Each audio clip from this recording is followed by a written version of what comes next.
Ethics isn't just a way of staying out of trouble or of reducing criminal fines and other sanctions under federal guidelines. Ethics is a way of creating strength. It is a distinctive and unique path to relationships of trust, accomplishments of value, and a legacy of life-lasting meaning. The core commitments of business ethics are uncomplicated in principle, but their application in the real world demands nuance, sophistication, hard thought, wisdom, skill, and consistency. Ultimately, business ethics is about responsibility. Responsibility to the greater good and the bigger picture of human life. Transparency in our decision-making and actions. Honesty in what we say, show, and do. And accountability with respect to what we've caused or contributed to in our actions.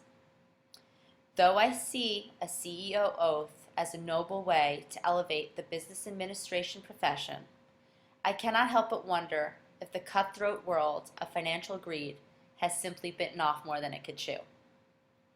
In the Hippocratic Oath, as a physician, I pledged the simple tenet of first do no harm.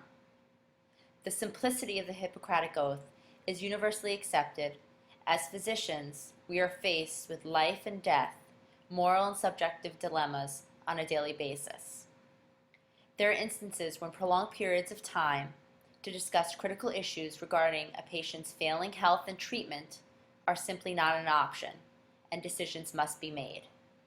Here, an error can be the difference between life and death.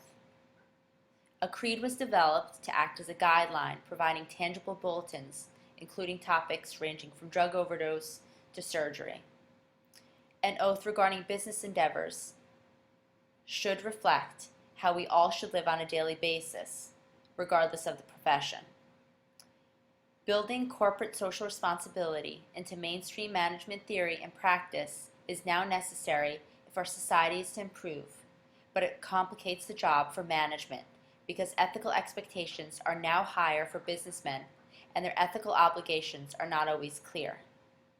Ethical conduct needs to be based on a case-by-case study or particular situation.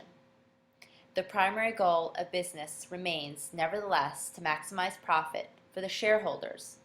Otherwise, it would cease to exist. And until, like in medicine and law, there becomes a legislative and judicial body enforcing the standards of a CEO oath and business code of ethics in terms of licensure and certification, a business oath and code of ethics remains a theory brought about to create warm, fuzzy feelings in that of the public arena.